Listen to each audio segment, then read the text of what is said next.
Hello, hello, Stéphane Edouard. Pardonne mon air hagard aujourd'hui. Oui, j'ai l'air hagard car j'ai fait l'erreur tactique, l'erreur stratégique de faire une sieste au milieu de l'après-midi sans programmer le réveil, c'est-à-dire sans me contraindre à un petit cycle de sommeil, c'est-à-dire que je suis absolument défoncé. Alors, aujourd'hui, vidéo, j'allais presque dire hors du commun, non, parce qu'on a un cycle fiche de lecture, donc disons que l'un dans l'autre, elle s'insère dans notre cycle fiche de lecture, dans mon cycle fiche de lecture. Aujourd'hui, je vais vous parler de cet ouvrage. Attendez, il mérite une petite mise au point, voilà, sur la couverture. Puis maintenant, forcément, je suis flou, alors la mise au point va passer sur ma bobine. Voilà. Alors cet ouvrage, Le banquet, plaisir et jeu de pouvoir de Marseille à Rome, sous-entendu dans l'Antiquité. Cet ouvrage est un recueil de textes relativement contradictoires, d'auteurs comme Françoise Villedieu, comme Katia Schörle et Manuel Moliner, comme Stéphane Abellon, qui n'est pas le plus intéressant d'ailleurs, qui est selon moi peut-être le plus discutable, sur le fond, je ne connais pas ces gens-là, de François Quentin, etc. Donc c'est un recueil de textes. C'est un recueil de textes contradictoires, dont j'ai extrait le meilleur jus, les meilleures fumées, vous comprendrez plus tard l'allusion, et qui va nous permettre de dresser un tableau sociologico-historique ou historico-sociologique finalement sur un phénomène de société assez mal connu, sur un symbole de la culture gréco-romaine, païenne, et nous permettre de remettre en perspective un certain nombre, je l'espère, de nos comportements, alors, à défaut d'être des comportements de séduction, néanmoins de nos comportements de la façon dont on partage le plaisir, la joie, l'ivresse et la boisson. Bref, vous l'avez compris, nous allons parler du banquet, non pas sous sa détermination philosophique platonicienne, mais sous ses déterminations sociales, religieuses, historiques, politiques. Alors, d'abord, qu'est-ce que je fais avec ce livre entre les mains? Ce livre entre les mains, c'est vous qui me l'avez offert.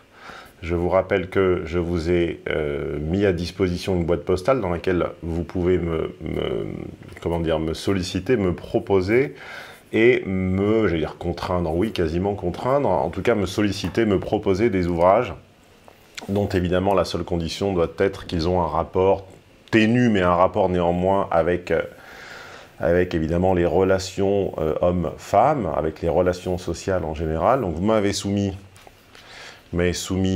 Plaisir et jeu de pouvoir, le banquet. L'adresse figure ci-dessous, je vais également la mettre sur l'écran pour ceux qui voudraient également me soumettre des livres aux lunettes du sociologue, que je ne porte pas aujourd'hui. Et donc voilà, ce livre est pétri ce recueil de textes publié à l'occasion de l'exposition du MAM, c'est-à-dire du musée archéologique de Marseille, là vous savez, celui de Rudy Ricciotti. Ce recueil de textes est contradictoire, c'est même parfois, on a un petit peu envie de contacter l'éditeur, Liénard, et de le mettre un peu devant ses contradictions, parce qu'il y a vraiment les experts, les archéologues se contredisent légèrement d'un texte à l'autre, il y a des redites. Donc, ceci est d'un certain côté une fiche de lecture, car comme dans une fiche de lecture, je vais vous proposer d'en extraire pour vous l'extrait sec. De l'autre, ce n'est pas exactement une fiche de lecture, car ce que je vous propose n'est pas la lecture critique ou l'analyse comparative d'un ouvrage, c'est un commentaire composé, un petit peu comme on les faisait à l'école, vous savez, quand on avait besoin de regagner des points auprès de la maîtresse, ou on avait besoin de courtiser, de plaire un peu au maître, au prof à l'école, quand on avait un petit peu on s'était montré un peu feignant pendant le trimestre, on lui faisait un bel exposé pendant le week-end, eh bien, considérez que ce que je vais vous poser est l'extrait sec, c'est-à-dire le jus du jus d'un jus qui est un exposé. Alors, finalement, que sait-on?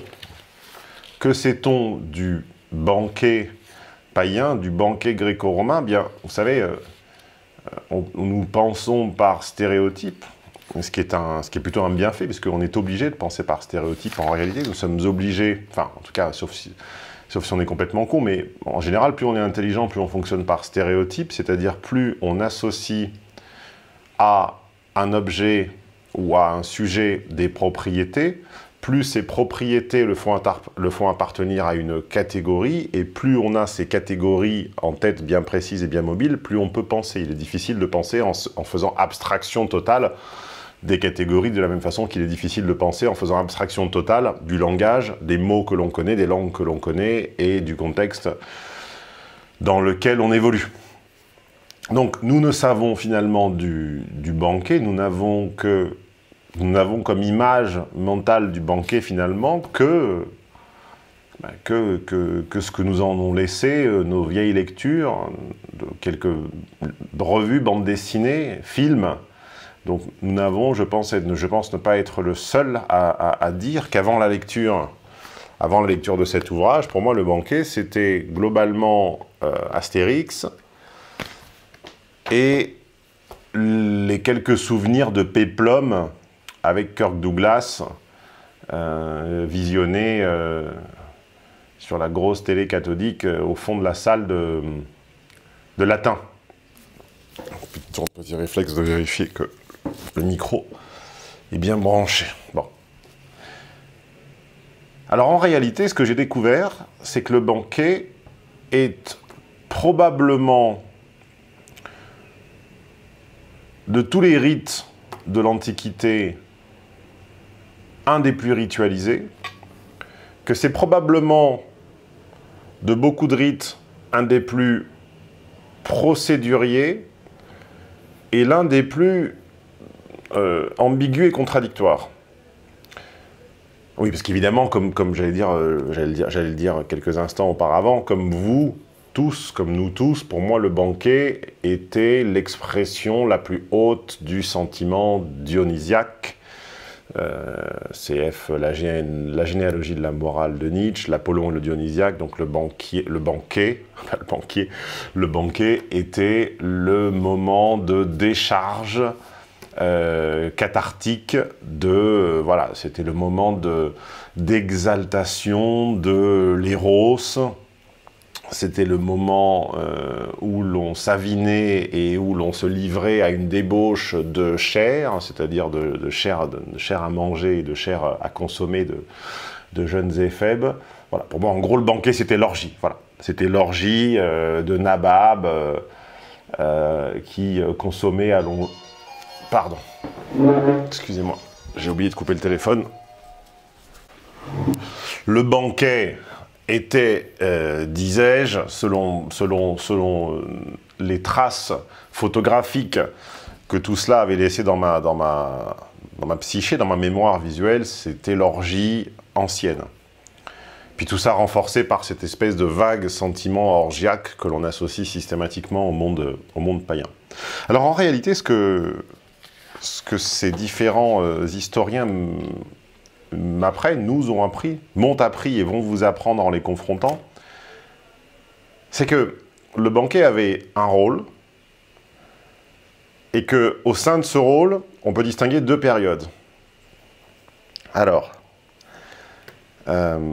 d'abord, le rôle. Ensuite, on verra les périodes et le point de pivot qui se situe au niveau du personnage mythologico-historique Prométhée, le titan Prométhée.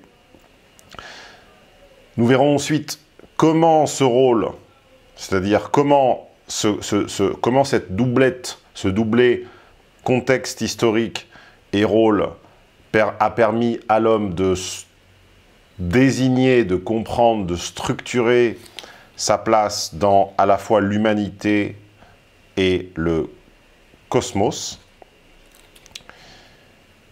Puis nous viendrons au déroulement concret d'un banquet gréco-romain, c'est-à-dire qu'est-ce qu'on faisait, qu'est-ce qu'on y mangeait, qu'est-ce qu'on y buvait, dans quel ordre.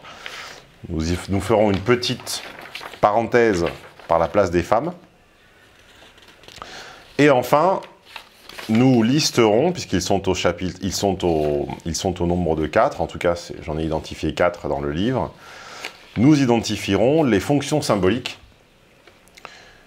et civiques du banquet. Alors le contexte, ou les contextes plutôt, il faut savoir qu'à la différence de ce que nous appelons aujourd'hui le festoiement, la fête en général, festeggiare en italien, je ne sais plus comment on dit en latin, en réalité, le banquet, c'est-à-dire l'association de manger et boire, ou plutôt manger puis boire, dans un lieu commun selon un processus ritualisé, et ce à plusieurs, c'est ça le banquet. En réalité, le banquet, pour mériter ce nom, doit émaner, un peu comme un trépied, doit émaner d'un triple contexte. Un banquet n'est pas une fête, encore moins une orgie, dans la mesure où cette fête et où éventuellement cette orgie ne peuvent être gratuites. Le banquet nécessite, et il est indissociable de la notion de culte. Le banquet est avant tout un acte religieux, ou en tout cas démarre sur une séquence religieuse de culte, c'est-à-dire sur une dialectique, sur un dialogue avec, non pas Dieu, mais les dieux. Je vous rappelle qu'on parle de l'époque païenne. Culte qui exigeait un sacrifice sanglant. Alors, on n'entrera pas dans le détail, détail dont ce livre fait d'ailleurs peu de cas, mais qui est trouvable assez facilement sur la façon de d'égorger les animaux et les quartiers qui étaient ou pas réservés aux dieux et aux hommes, et le fait qu'ils étaient auparavant couverts de farine et qu'une partie était brûlée ou pas. Bon, c'est pas le sujet.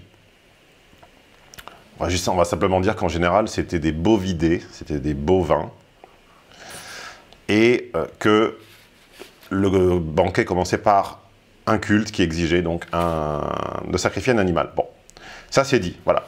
Donc, toute fête, toute orgie, tout Dionysos, ne comprenant pas sa vocation religieuse de culte, n'est, quoi qu'on en dise, ne s'insère pas dans la droite ligne d'un banquet gréco-romain. Ensuite, la deuxième notion clé contextuelle qu'il faut avoir en tête pour arriver à poser des images, ou à défaut d'images, c'est très difficile, ou à défaut d'images, à poser un cadre, c'est-à-dire d'éclairer d'une grille de compréhension contemporaine un événement dont nous n'avons nulle trace visuelle. Enfin, dont nous n'avons comme trace visuelle que les peintures et les sculptures, le plus souvent d'ailleurs découvertes, sur les objets même du banquet, c'est-à-dire sur les amphores, sur les coupes, sur les cratères, nous y reviendrons. Donc, le deuxième impératif, le deuxième marqueur, c'est ce que l'on appelle la commensalité. La commensalité, c'est la mise en présence, l'enceinte close, dirions-nous aujourd'hui dans mon jargon. L'enceinte close, vous savez, Léo avait découvert que ça portait un nom, c'est la loi de la théorie de l'exposition. Donc, en réalité, un banquet, c'est quand différents ordres, différents pouvoirs, comme par exemple militaire, civique et politique, voire divin, on y reviendra avec le mythe de Prométhée dans quelques secondes, mais en tout cas, différents ordres militaires, civiques et politiques à minima, se regroupent, s'exposent, partagent la même viande, le même vin, la même salle, et un banquet est l'occasion de démontrer, pas forcément son aristocratie, puisque vous saviez que les classes, enfin cette hiérarchie verticale esclave, plèbe, citoyen et aristocratie était extrêmement... elle n'avait pas besoin d'être rappelée à chaque instant, on n'avait pas besoin de porter une Rolex. Tout ceci était écrit au frontispice de la maison, hein, quasiment. On le voit d'ailleurs encore à Rome, les familles écrivaient, je ne peux pas vous montrer par la fenêtre, mais j'ai une espèce de une grande tour post-médiévale à côté de la fenêtre où il est écrit en latin tout en haut, le plus haut possible évidemment, avec les lettres les plus visibles possibles, le nom de la famille et un symbole de pouvoir. Donc la commensalité, c'est-à-dire la mise en présence sur un espace unique d'un pouvoir militaire, civique et politique, prêt évidemment à converser et à démontrer le statut, les bonnes manières, la capacité de l'hôte à s'insérer dans un réseau social hégémonique. C'est-à-dire que si j'arrivais chez toi et que tu me montrais ta capacité à réunir des représentants du pouvoir militaire, civique et politique à minima, et à les faire converser, tu me démontrais, tu me rappelais, tu me rassurais sur ta bonne insertion sociale. Après, on pourrait presque faire un jeu de mots en disant tu me rassurais sur ton extraction par ton insertion. Troisième angle de la pyramide,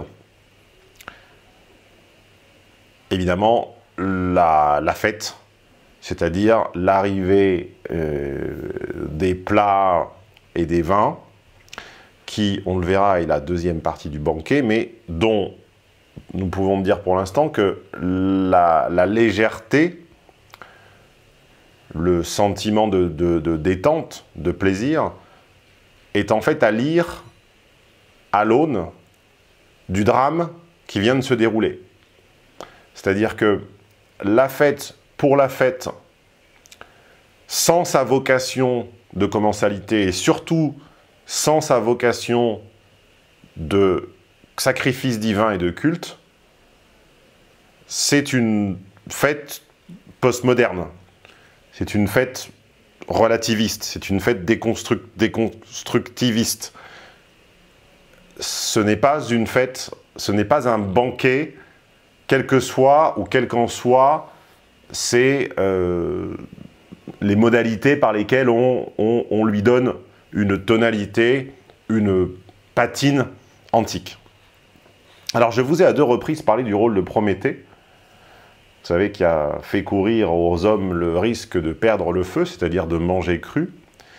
Mais ce n'est pas l'épisode du feu que nous allons relater aujourd'hui. L'épisode du feu, tout le monde le connaît vaguement, et puis de toute façon, si on ne le connaît pas, il y a Wikipédia. Non. Ce dont je vais vous parler aujourd'hui, et encore une fois, je ne l'invente pas, moi je l'ai appris, je rends à César, hein, c'est le cas de le dire, moi je l'ai appris dans ce recueil de textes historiques, encore une fois, édité par le MAM et relativement contradictoire, dont je vous livre l'extrait sec. Alors, le rôle de Prométhée a été fondamental au sens où, par son action, par l'action pivot que je vais vous décrire, il a profondément changé et remplacé la fonction symbolique du banquet gréco-romain. Avant, dit-on, le banquet était un repas où les dieux étaient conviés. C'est-à-dire que les animaux sacrifiés ont décidé à l'avance les parts qui revenaient aux hommes et aux dieux, des parts de qualité relativement équivalentes. Les dieux étaient invités au festin par l'intermédiaire des statues, et le banquet était donc, étymologiquement, mythologiquement et symboliquement, l'occasion pour les hommes de côtoyer les dieux et d'implorer non pas leur bénédiction, mais on va dire de se placer sous leurs bons auspices en quelque sorte. Prométhée a fait quelque chose qui s'est montré extrêmement favorable aux hommes, et qui, le premier, a rompu la commensalité, donc l'enceinte close, hein, l'exposition, entre les hommes et les dieux. Avant, on partageait ses repas, après Prométhée, après le sacrifice prométhéen, les hommes mangent les bons morceaux, et les dieux se contentent des os, donc de ce qu'on ne mange pas, du gras, donc de ce qu'on ne mange pas, et je cite, des fumées de la cuisson et des aromates. Et ça, c'est extrêmement structurant, à la fois dans l'histoire païenne et à la fois dans l'éducation civique, la connaissance civique et la prise de conscience civique du monde gréco-romain, c'est que pour se sentir peuple, ou plutôt pour se sentir entre hommes, puisque les femmes, on le verra, n'avaient qu'une présence symbolique au banquet, pour se sentir entre hommes, il a déjà fallu faire de la place et virer les dieux. Ou plutôt, les laisser à leur place, c'est-à-dire les exclure du domus, les exclure du banquet. Alors le domus, c'était la maison. Alors attendez, j'ai oublié mes termes grecs et latins. Le domus, la maison, et le banquet, on disait en latin le convivium, et en grec le symposion. C'est un peu approximatif parce que si on voulait vraiment geeker et rentrer dans le détail, le symposion, c'est la moitié du banquet. C'est la moitié qui consiste à boire, avant on mange. Mais ce n'est pas le débat. Donc, je répète, l'acte symbolique et fondateur de Prométhée pour la prise de conscience civique du monde païen a été, en réservant aux dieux les fumées, l'odeur de la cuisson, les os, enfin les bas morceaux, enfin tout ce qui convient, on va dire, à leur nature éthérée et que l'homme ne mangera pas. Donc Prométhée a permis, en écartant les dieux, de rassembler les hommes.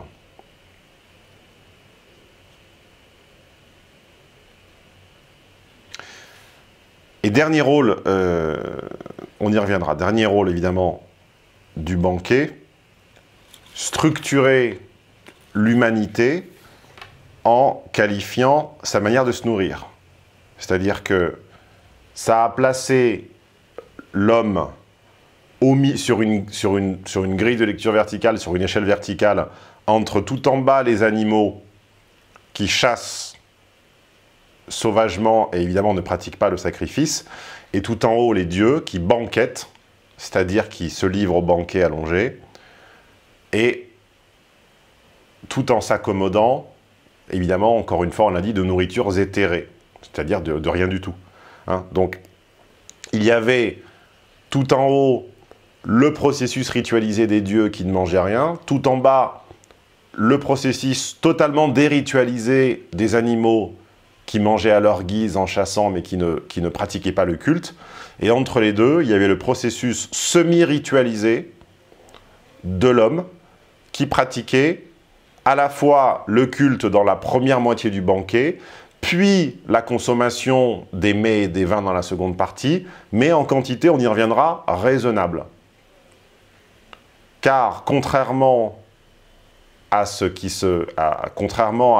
l'entendement que l'on pourrait en avoir aujourd'hui, contrairement à la vision que nous pourrions en avoir aujourd'hui, en réalité, on se regroupait à l'époque, non pas pour se livrer aux excès, c'était pas une soirée coke en boîte de nuit, on se rassemblait pour que le regard du groupe et les règles du rituel imposent à tous une sage modération. Et alors ça, je ne sais pas si vous le saviez, moi en tout cas, je l'ignorais totalement. Alors, le déroulement d'un banquet gréco-romain, je vous l'ai dit, je vous l'ai teasé à plusieurs reprises. Donc, deux moments principaux. L'immolation proprement dit, ah bah, j'ai oublié de vous dire d'ailleurs, si vous n'avez pas le temps d'écouter cette fiche de lecture où je dois un petit peu me concentrer, être relativement précis, et donc où je ne peux être très concis, ben lisez-la en cliquant ci-dessous, en atterrissant sur mon site Homme d'Influence, vous aurez tout ça de manière plus concise. Mais fin de la pause, entre guillemets, pas publicitaire, mais enfin fin de la parenthèse. Donc l'immolation proprement dite, où l'on répand de la farine sur l'animal avant sa mise à mort, la crémation des parties de l'offrande, donc crémation, on le fait cramer, la crémation des parties de l'offrande réservée aux dieux, c'est-à-dire que on est passé comment dire, c'est-à-dire finalement la crémation de plus en plus réduite, puisque Prométhée, comme je vous l'ai dit, a été favorable aux hommes et donc nous a réservé la plus grande partie des beaux morceaux. À de rares exceptions, il y a eu de rares exceptions, l'animal était entièrement brûlé, donc entièrement sacrifié aux dieux, et on appelait ça, je vous le donne en mille, l'Holocauste. C'est l'étymologie du nom Holocauste. Puis les hommes consommaient les quartiers nobles. Alors puisqu'on est dans le pragmatique, on est dans le concret, alors ça se faisait, on banquetait dans la salle à manger, donc la salle à manger de la maison étant le domus, la salle à manger s'appelait le triclinium en romain ou le triclinion en grec, et c'était la majeure partie du temps, c'était la plupart du temps, pardon, excusez-moi pour le néologisme en italien, on dit la majeure partie, c'était souvent, la plupart du temps, des lits à 3 places, ne me demandez pas pourquoi, disposés en pi, donc en pi évidemment, hein, donc, pour les femmes qui nous regardent, pi c'est un symbole mathématique qui ressemble à ça, donc évidemment vous voyez les deux premiers lits ne sont pas parallèles, et puis un troisième comme ça complète le trio, et puis un côté est ouvert. Autour d'une table centrale, ça ne nous dépayse pas trop la table centrale, les convives sont accoudés sur leur coude gauche. Alors, il n'y en a pas la raison historique. Je sais qu'à l'époque, on se servait la nourriture avec la main droite, car la main gauche était la main de l'alliance, où l'on pouvait éventuellement cacher du poison et donc empoisonner quelqu'un en le servant, raison pour laquelle, quand vous vous faites servir par un serveur professionnel, quelqu'un qui a fait l'école hôtelière, il ne vous servira jamais du bras gauche, il vous servira de la main droite en cachant. Vous avez déjà vu quand un serveur vous sert comme ça, comme ceci, en cachant son bras gauche derrière son dos, ce qui est non pas un signe de soumission, mais un signe qui ne va pas vous empoisonner. Donc les convives sont accoudés sur la gauche. Est-ce pour cette raison? Je l'ignore, en tout cas je le suppose. Et les rares femmes et enfants sont assis au pied des lits ou sur des tabourets. Alors on verra tout à l'heure que, en fait, là, en réalité, les femmes avaient leur propre banquet, qui portait un autre nom, enfin dont je vous laisse d'ailleurs le découvrir en cliquant sur la fiche, mais que bon, les rares femmes qui étaient le banquet était une institution hautement politique, hautement masculine, auquel les femmes qui participaient étaient souvent des étahirs. Étahirs voulant dire à l'époque pute. Alors qu'est-ce qu'on mangeait et qu'est-ce qu'on buvait? Alors, le repas, d'abord on mangeait, puis on buvait, hein. L'acte de boire avait une fonction sociale très particulière sur laquelle nous reviendrons, donc on mangeait puis on buvait. Alors que buvait-on, que mangeait-on dans un banquet gréco-romain? Le repas, on l'a dit, donc tout ça a été divisé en deux, hein. Manger puis boire, contrairement, je crois me souvenir qu'au Japon médiéval, on buvait le saké avant de manger. Dans la Rome antique et la Grèce antique, on mangeait avant de boire, on mangeait de la viande rôtie ou bouillie dans des chaudrons de bronze, relevée de sauce, accompagnée de galettes de pain, de fromage et de friandises à base de fruits. Donc c'était très léger. Et l'on buvait, alors accrochez-vous, attachez-vous, asseyez-vous. Si vous aviez bu dans la Rome antique le vin comme vous le boiriez maintenant, je n'ai pas oublié que je vous dois une vidéo d'ailleurs sur le vin et les cépages, eh bien vous auriez été un barbare. Vous auriez été un barbare, pardon pour la liaison. Vous auriez été le pire des barbares, Car en réalité, le vin était une boisson fermentée qui avait peu à voir avec ce que l'on appelle vin aujourd'hui, qui contenait, outre le raisin fermenté, des épices, des herbes, comme du romarin par exemple, voire de l'origan, et parfois du fromage de brebis râpé. Et alors, puisque ça ne suffit pas à distinguer le vin d'époque de notre vin contemporain, eh bien sachez qu'il était coupé à l'eau. Et que dans aucun cas, notre ami Bacchus aurait autorisé plus de 50% de vin dans le verre. Le vin était dilué à plus de la moitié, extrait donc de ce qu'on appelle l'amphore. Donc l'amphore, on l'a tous en tête, cette forme oblongue pointue vers le bas et puis qui se resserre. Il était extrait pur de l'amphore, mélangé dans un cratère, en tout cas ce qui s'appelait cratère, à de l'eau, dans des proportions qui pouvaient atteindre du quart au 3/8, mais qui n'atteignaient jamais la moitié.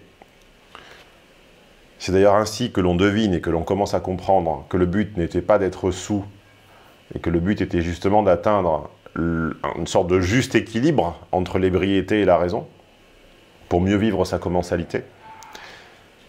Et servi ensuite dans des coupes. C'était la maîtrise de la boisson et donc du sentiment et de l'intensité de l'ébriété qui autorisait le partage euphorique de plaisir intellectuel et /ou érotique. Alors pour la place des femmes, je vous l'ai dit, le banquet antique était une institution très masculine que ne rejoignaient que les servantes et les prostituées, donc les hétaïres.